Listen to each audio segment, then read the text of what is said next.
Fair enough. Well, without further ado, Yes. take it away. So hello, I'm Apotek. I'm gonna give you a talk today about a very weird electronic passive device called a memristor, which is a kind of theoretical, kind of real device, which are with very peculiar properties and a lot of interesting applications. I did this talk during my master's degree, as I said before. And this is part of my master's degree. The master's degree was a bit longer, was more in material science stuff. This is a part of it, like the end part, where I was building devices using these materials. I'm going to show you right now first what a memristor is. I want to talk about their properties, how the state of the art. And then I'm going to talk about the new way of manufacturing them that I came out using weird materials called oxide semiconductors with perovskite kind crystalline structure, which I'm going to talk about as well. And basically, we got a patent about this device, so that's actually very cool. So I'm going to show you all the process of how we made these devices and we characterize them. So let's first start talking about memristors. Memristors, as I said, is a kind of theoretical component that was designed in the 70s. A passive component is basically a component that links current and voltage in some way.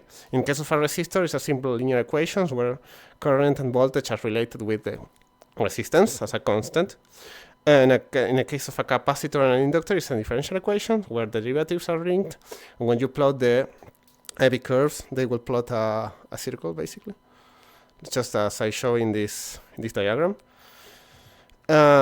Basically, depending on the frequency, you excite the differential equation. A memristor is a weird component that, based on the magnetic flux and the charge, if you link both of them in a differential equation, it will produce an IV curve with the shape of an 8, as I show here. This is very strange. This is not something that you usually see in any component IRL. And it doesn't seem to be a way of linking these two properties because they work on a different level. One works with magnetic fields and the other one works with basically charge in a capacitor. So you need a link between magnetic and electric interactions in one device, which doesn't seem to be extremely common. In practice and in the industry, any kind of real device that shows an IV curve with the shape of an 8, we will call a memristor, and that's what the industry has been calling them in the past 30, 40 years. So even if it's not really something linking basic properties like magnetic flux and charge, any kind of active device that shows like an IV curve with the shape of an 8 is called a memristor, and that's it. Why is this useful? Because it has two resistive states at 0 voltage. What's that? That's a memory. You can use this as a memory because, if the resistance is like this, you have a 1, and if it's like this, you have a 0. And if you have a system to write the resistivity, basically in this case would be like giving it a high voltage to the memristor, it will change from one state to the other. So you have a resistive memory. And it's interesting because they tend to be analog memories. The state of the art right now, about what memristors are and how they are manufactured. The first ones are based on what Hewlett-Packard patented back then in the 70s, which is a titanium dioxide layer, doped but partially doped. So this is a vertical component. So basically you have a film of titanium dioxide and 2 electrodes, and it's partially doped. And basically you move these doping zones at the vacancy, you move them from one side to the other with voltage. Basically, you change the zone that's actually doped, like physically changed, and it causes a physical change in the material. The problem with these systems is that they have very high degradation cycles. I mean, they will work for about 100 cycles and they will die. They just get damaged, physically damaged. So they're not really good for applications. Another way is using a ferroelectric tunnel junction. Basically, you have a tunnel junction, which is basically 2 electrodes which are extremely close. So you have tunnel current, so electrons just tunneling through the junction. because they are super close. And basically you need to make the insulator between them ferroelectric, which is a material which, like a ferromagnet, has a permanent magnetic field. A ferroelectric will cause a permanent electric field because of its crystalline construction. We're going to talk about ferroelectrics in a bit. They are equivalent to ferromagnets, but with electrical behavior instead of magnetic behavior. If you manage to make a thin enough ferroelectric, you can build a memristor, but ferroelectrics are extremely difficult to, very difficult to build in a thin film way, like very thin. We're talking about 1-2 nanometers. They just don't become ferroelectric. They're just not ferroelectric. So it's like very difficult to build this.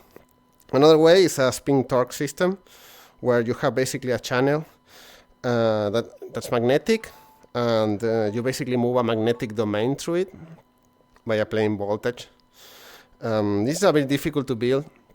Magnetic systems are difficult to deposit, and you need a lot of current to move a magnetic wall domain. So these devices have never been really applied on anything, like for real.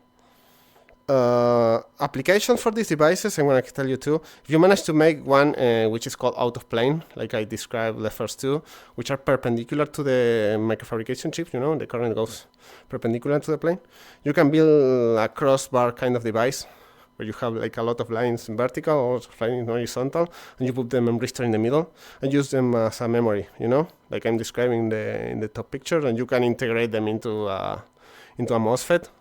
For amplification, for current amplification, and you can basically build like a memory cell like this. This is basically the same as a RAM cell, but with a memristor. They also work for solid-state neural network.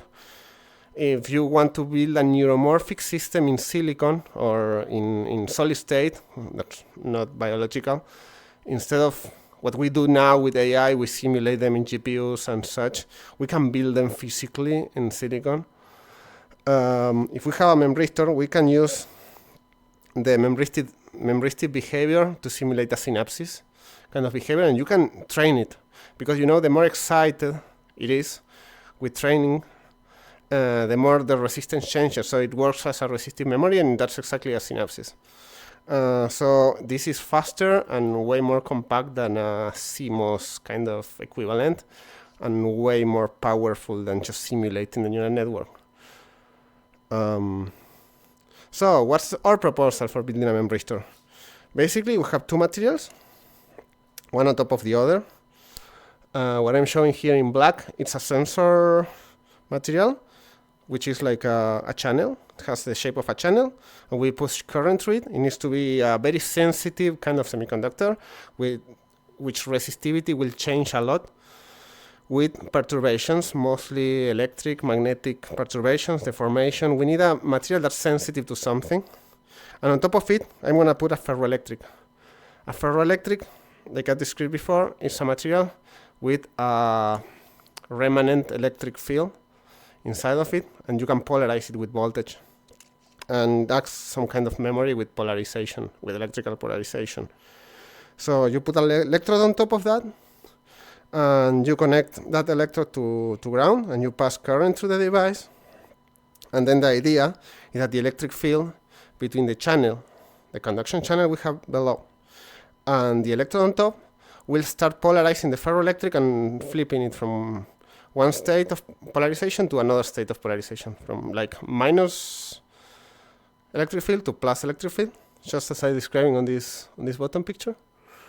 And because there is a voltage drop on the channel, the more voltage you apply towards the channel, more parts of the ferroelectric you switch from one state to the other. And the idea is that flipping polarization will change the resistivity of the channel, because we remember it's very sensitive to stuff. And in particular, we want it to be sensitive to electrical polarization of the ferroelectric. This works as soon as the ferroelectric actually has remanence, works as a ferroelectric. There is a good interface between the ferroelectric and the channel. The result is the curve will be memristive. Basically, we have an AB curve like this. If we start from 0, from A, we go to B, where you have a normal conductivity channel where nothing happens, until we start going to B, which is the coercive voltage of the ferroelectric, which is where the ferroelectric starts switching. It starts switching until we go to C. And when we decide to go back in voltage, and because it has remanence, the resistivity changes a lot on the channel, because there are interactions between the two films, and it goes back down to E, where we start switching back the voltage until we go to F, and the polarization changes to the previous state, and then we go back to A. What do we have? A memristor. We have a memristor curves here. Actually, this is part of a patent that I'm mentioning on the bottom that we presented and actually got approved, and we actually patented this. So what materials are we going to use? There is a thing called a perovskite that I'm going to proceed to describe now. It's this structure, basically this crystalline structure. It's any solid with this kind of crystalline structure, where you have 3 types of atom. An atom in the center, that in this case is manganese. We have oxygens in the center of the cubic structure. And in the corners we have lanthanum or barium in this case. And this material is conductive. It's very sensitive. At very low temperatures, it works like a ferromagnet, a kind of metallic behavior, similar to, iron. And at high temperatures, it works semiconductor. And there is a transition in its resistivity behavior. When you increase temperature, you can clearly see it. This also has magnetoelastic coupling, which means that if you deform it physically, it will change its magnetic behavior, and it also has magnetoresistance, which means its resistivity changes with magnetic field. Also interesting, if the conductivity of this material works by double exchange behavior interactions, which means there are 2 kind of electron jumps between atoms. And basically it goes between the manganese +3 oxidized to the oxygens, and then to manganese +4 oxidized. And the amount of manganese +3 and +4 in the crystalline structure depends on how much lanthanum and barium you add, because the oxidation state depends on the other electronic environment. So basically you can tweak the properties of this material, changing the amount of lanthanum and barium that you put in this. We use this, and we manufacture some films by sputtering. I'm not gonna explain exactly how we manufacture, because that would be a different talk, but this is a thin film of lanthanum barium manganese oxide film on top of strontium titanite oxide, which is a typical substrate it's used for this, which is inert. It's an inert substrate, insulator, and it has a very good structure matching with LVMO films. So they can LVMO can be grown on STO with no problem, and they match very well, because when you grow a crystal, it needs to couple with the substrate, it needs to have the same structure and more or less the same atomic size. Basically, it works when you grow it via magnetron sputtering. It grows like this, like terrace kind of structure, where you have very long crystals, very big areas, which are aligned with the crystalline orientations of the substrate. The mean roughness is about 4 nanometers, but the thickness between the minimum and the maximum is about 10 nanometers. So if you have film that's thinner than 10 nanometers, it will probably have holes and bad properties. We can verify this. You can do X-ray diffraction of the film and the substrate, of course, and you can see the crystal peak of LVMO here, which verifies, okay, this is a very crystalline thing, and you can see the crystalline peak. You can measure lattice size with this, and we can also measure the resistivity for this film at different temperatures, with and without magnetic field for different thicknesses. We can see that for 10 nanometers you start seeing this peak here, this change in resistivity when you increase the temperature, which is the transition from metal semiconductor, from metal ferromagnetic to semiconductor. So it's like when the film is showing these properties, means, okay, this film is actually what I want, and it's actually working properly as the material I expected it to be. So yeah, you need to grow it about 10 nanometers, We can plot the transition temperature for different thicknesses, and you can see that over 10-15 nanometers, the film is actually showing exactly what we want as a property. So we just need to grow it thick enough, basically 10-15 nanometers, and it's going to be fine. The material we're going to use as a ferroelectric is it's called barium titanite oxide. It's also a perovskite. Remember, we need everything to couple, so we want all the materials to have the same atomic structure, so we can grow them on top of each other, and they're ordered, and they're crystalline, and they're great.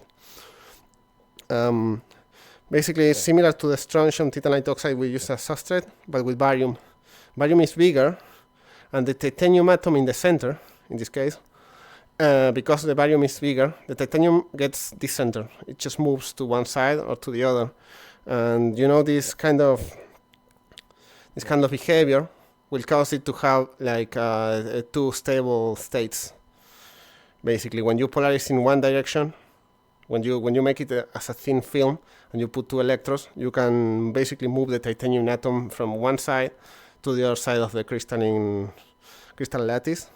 So that will give it an electric moment to the crystal cell, and that's why it's a ferroelectric, because it will have some kind of remanence. This is the memory. This is where the memory comes from, basically, for the position of the titanium atom in the crystal.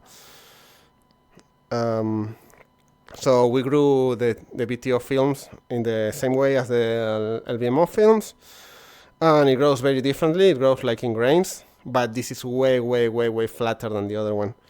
Basically, it's 2 unit cells in thickness.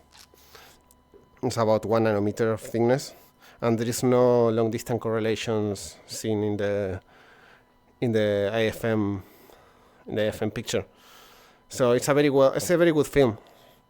X-ray diffraction measurements, basically the same. You can see the film very clearly, the crystal peaks of the BTO film. And you know, this is a bit different than the previous one, because we can see that the lattice size is a bit bigger than what's on the literature for BTO. And what happens is that when you grow it on top of STO, it gets compressed a bit, because they don't match exactly. The lattice size doesn't match exactly, so the BTO just gets compressed in the XY direction and gets expanded in the Z direction. This doesn't matter for the application. It's actually just a curious, interesting phenomenon that happens with films. If they are thin enough, this happens. So we wanted to measure if they actually have ferromagnetic behavior. 2 techniques. The film is piezoelectric atomic force microscopy, which is literally like a tip, like a metallic tip on top of the film, and you can move it around and you can apply electric voltage. So basically we apply some voltage and we cycle it like in AC, and we are measuring the piezoelectric deformation with the same tip. The same tip moves, you know, and there is a laser pointing to the tip, and we can measure the very small deformations of the tip. So the thing is, we're measuring piezoelectricity on the left on the film. Piezoelectricity is deformation of a film, basically when you apply the electric field, when you apply a voltage. And you know, piezoelectricity and ferroelectricity are intimately connected. So if you measure one, you measure the other. And you can see there is for different thicknesses, you can see there is an hysteresis loop when you apply voltage. So this is remanence. This means the film is ferroelectric and piezoelectric.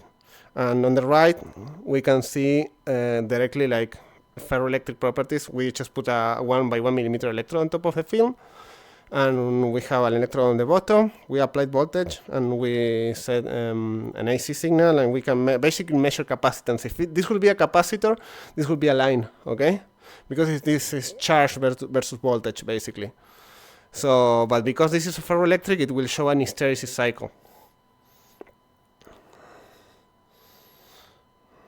So also what we can do with the film is just write with the piezoelectric atomic force microscope. Basically, we just move it around in a raster way, and we apply a voltage, you know, on the film, and we write it, and then we wait a couple of minutes, and we scan it, and we check if there is any deformation remaining. And for 10 nanometers, it's not very visible. For thicker film, for 30 and 50 nanometers, we start seeing that it has a very, very, very strong remanence. We can clearly see the deformation we applied before, and the film is just deformed because of the electric voltage that we applied before. So the film's deformation has remanence, and that means there is a ferroelectric behavior here. Also, this is why it's so difficult to manufacture the ferroelectric tunnel junctions. Like for tunnel junctions, you need 1 or 2 nanometer film, and for 10 nanometers, the film is already not ferroelectric. So it's very hard to manufacture a ferroelectric tunnel junction. Okay, let's go with the microfab process, which is the more fun part. So basically, we want to build this. We need to consider the electrical contacts for everything, the quality of all the interface, cleaning. Everything needs to be clean. We need to avoid any pinholes in the system to maximize yield. We need to make it as simple as possible because, we are not made out of... We are not TSMC. We are making them by hand, so we want them to be simple. We made 2 different devices.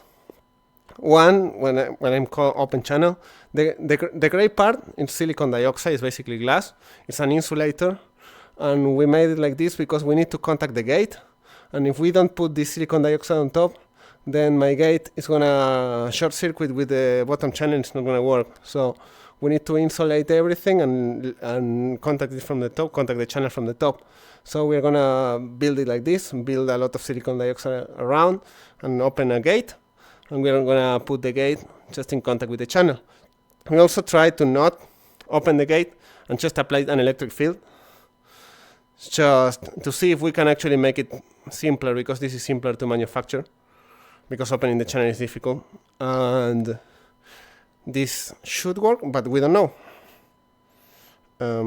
Okay, so what's the process? So we start with the substrate. We deposit both films, LVMO and BTO on top. Then we go and do photolithography. We deposit this in photoresist in red, in C, this pattern, which is the conduction channel. Then we etch both films using the photoresist. Then we deposit basically the opening for the conduction channel. In the case of the open channel device, in the case of the closed channel device, we don't do this. Then we deposit the silicon dioxide all over everywhere, F. And then we basically remove the silicon dioxide that was on top of this strip of photoresist, basically by putting in acetone and applying ultrasound. This is called lift-off process. Basically, it will just dissolve the photoresist and remove everything that's on top, and we'll open the channel. Then we just apply some scratches into the electrode. This is not a professional technique, but this is good for a prototype. You can just scratch electrodes on top of the contacts, and just to access the bottom film. And this is you scratch it with a diamond scriber. Then you do this photoresist, this photoresist layer with photolithography, and then you deposit metal, which is silver, and then you just do the lift off again with the silver, and then you have this device. Basically, you finish. That's the theory. This is the real world. This is the photomask. By the way, manufacturing this photomask was what made me manufacture and wanted to design a photomask writer, which is my PhD. But this is the microfabrication steps, exactly what I described, both films. Then I do the photolithography, I etch the channel, I deposit the photoresist in the channel, silicon dioxide, I remove the silicon dioxide, I put the lithography for the electrodes, I scratch the electrodes, and then I do lift off for silver film. And I have the devices. That's how you contact them IRL. This is how it looks IRL. This is a 0.1 millimeter prototype board. And you contact them with silver paint, basically, and bonding wires. Doing wire bonding is very difficult, by the way. It's very these chips get destroyed if you do it, because these are very sensitive, very delicate. You can see this is a 3D topography image of the chip, and you can see the open channel, and you can see all the features in here. So this is a chip, and let's see some measurements. So what are we gonna do first? We're gonna apply some alternating voltage between the gate and basically one of the sides of the electrode. And basically we're gonna try to use it as a transistor and see what happens with the resistivity of the channel when we apply an AC voltage in the gate, and see if we can change the resistivity of the channel with our voltage, with an excitation gate voltage. And do we have any kind of remanence effect on the resistivity? Can we actually have a remanence on the resistivity? Because that would mean an interaction between the ferroelectric and the electrical properties of the channel. So this is interesting. Of course, we are doing all the resistivity measurements in 4 points. That's why there are 4 electrodes outside of the gate. So these are the measurements we did. Basically, with the open channel, we can see here, we did a lot of measurements. That's what different colors are for different excitation voltages. First, we changed the excitation voltages. So we went basically from 1 volt peak to peak to 10 volts peak to peak, and we can see that at some point when we start increasing the voltage, when we get to 5 volt peak to peak, there is a big change in behavior, and suddenly the resistivity changes a lot. But for all voltages, the resistivity changes. But the biggest change happens after 5 volts peak to peak, and we are talking about an order of magnitude in change.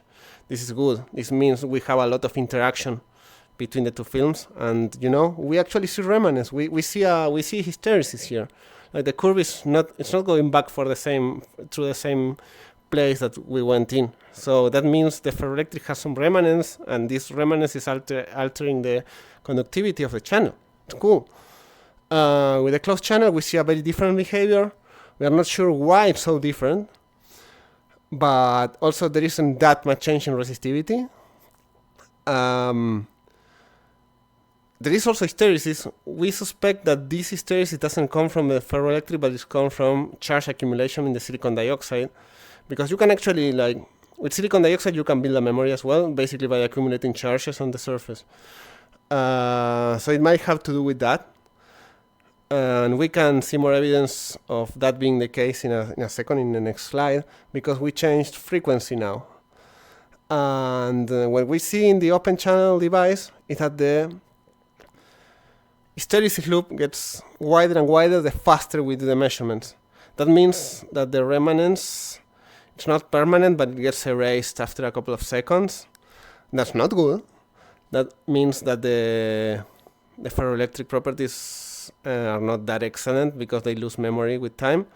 With some more better ferroelectric growth, it's probably that we can improve this. Someone should do this. This is great for future work. With closed channel, we see no dependence with time. So this also gives us the impression that this kind of hysteresis behavior doesn't come from the ferroelectric, because we think this has nothing to do with ferroelectric, but just charge accumulation, which is a different kind of memory. But we're going to focus on this, which is what we wanted, the ferroelectric interaction. This has been observed before, by the way, this kind of loss in remanence with time. Okay, does this work as a memristor now? Because we want to see if we can observe a memristive effect. So if this changes an order of magnitude in resistivity, is this enough for showing a memristor kind of behavior? Can we see a change on the IV curves? Can we see any kind of asymmetry? Can we see an alteration in the IV curves as we described before in the theory? We're going to use one single alternate voltage source, and we're going to connect the gate to ground, so we have the device we described before. We're going to measure IV curves, and we actually do. For the open channel, which is the device we are more interested in, we can see first that the IV curve is not linear at all. There is like an S shape, and this comes from the paraelectric contribution of the BTO. A ferroelectric has a paraelectric contribution as well, which means, as I described here, the polarization versus the electric field make like an S shape. And if there is an interaction between the polarization of the ferroelectric And the conduction channel, you're going to see an S curve in the IV curve of the channel, so it's exactly that. And the ferroelectric is what's causing these curves to open. And these curves are opening, not a lot. There isn't an extreme memristive effect, but it's about 5 to 10% resistivity change around 0 volts, which is very normal. I mean, it's measurable. It's very measurable and it's very repeatable across all the measurements we have. So yes, there is a memristive effect. It kind of works. And because of the S kind of shape, we can assure that this comes from the ferroelectric interaction with the conduction channel.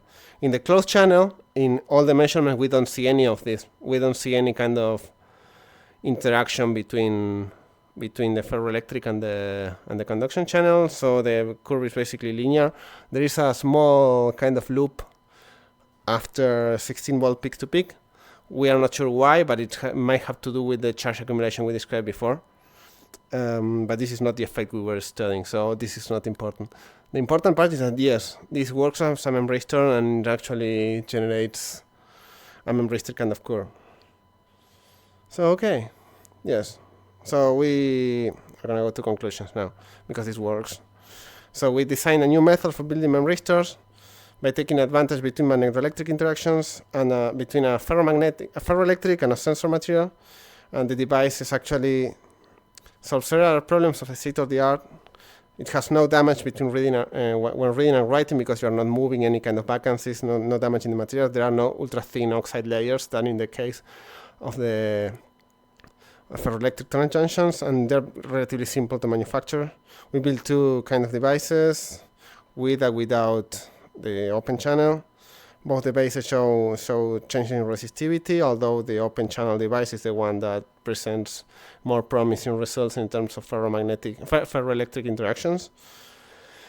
And the closed channel device has a lot more term remnants, which might come from the charge accumulation in the surface. And on the other device, there is a lot of dependence with frequency, and a lot of work should be done in that regard. And yeah, we measure IV curves in the memristor mode, and the predicted effect in the device is actually visible, so it works. Yeah, we have 5 to 10% memristor effect, so it works. Thank you. And that was it. I'm the one who's sharing. It feels weird to ask my question first. So you said that this memristor doesn't use charge for its effect, as using like physical particle moving. Does it mean that should it be more resilient on like radiation exposure? Extremely. As far as I know, yes. Because it doesn't depend on vacancies on the material, but only on the crystalline structure having two stable situations, basically two stable states. And the memory is built inside the crystal structure. Yeah. Like a lot of other memories. Good. Yeah, a lot of other memories are actually based on vacancies or holes, like even RAM memory, like flash memory, you know? Yeah, when it gets hit by... When you have charge accumulation, you know, when you get hit by a particle, you can remove the particle. But in this case, you don't. Yeah. And if this would be scaled to some relevant commercial application, how good of a density could we get out of this? Because the prototype was quite large. But extremely big, I know. Yeah. And this is a prototype, just build one by hand kind of a thing. No, this can be made very small. I have no idea how small. Depends on how wood you can manufacture these kind of films and these kind of small devices. Because all the lithography is standard. The only problem, you know, is that, and why this technology is not extremely used. These films are barium titanite oxide, you know, lanthanum barium, manganese oxide. These things are not compatible with silicon. You cannot grow them on top of silicon, as far as I know, in a crystalline way. The crystalline structure is completely different. So it's very difficult to integrate with CMOS. And the substrate is strontium titanite oxide. It's not silicon. That makes it difficult because the growth process that I didn't describe here was via magnetron sputtering, which you need to heat the substrate at 600 degrees Celsius in oxygen atmosphere. Try to do that to a silicon substrate. You're gonna destroy it. That difficults the scaling. And it's a challenge. It's an engineering challenge. How you grow these crystalline films on top of silicon. I see. All right. Thanks. I'll get this to Sky. All right. Okay, so my question, would you mind going back one slide, if that's Sure. remotely possible? What slide? Yeah, just one. Go forward again. It was the one right before your last one, 28. Yeah. Okay, so as a theoretician, I don't accept unexplained crossover. What is actually happening there? What do you mean? Right, because I assume there's a well, you said right. We're not expecting to look at a hysteresis loop in this plot over here, right? Except for when it suddenly appears past. This one. Or just can you re-explain this? This is the closed channel device. So this is basically the device where you have the silicon dioxide between the metallic layer and the ferroelectric. So first, the electric field applied, it's quite smaller. And second, this kind of this is not a hysteresis loop. There is no crossover on here. And it just happens that the curve changes. It's different than in this case where there is a crossover at 0. In 0, it just doesn't cross, and it just kind of opens. And this is a very different behavior than in this case. And because it's linear around 0, it cannot be associated with any kind of ferroelectric interaction. So basically, we are associating this to an interaction between charge in the silicon dioxide and the conduction film. Right. The behavior is completely different. That makes sense. It also happens on a very higher, much higher voltage because of the very thick silicon dioxide film. Yeah. Gotcha. Okay, I think I just needed that re-explained to get it. Thank you. All right. Does anyone else have any questions or comments? No. All right. Well, if not, everybody, make sure you appreciate the fuck out of this guy in our hearts, because we can't really clap very well for his presentation. And yeah, so that's pretty much the end of any planned portion of the morning.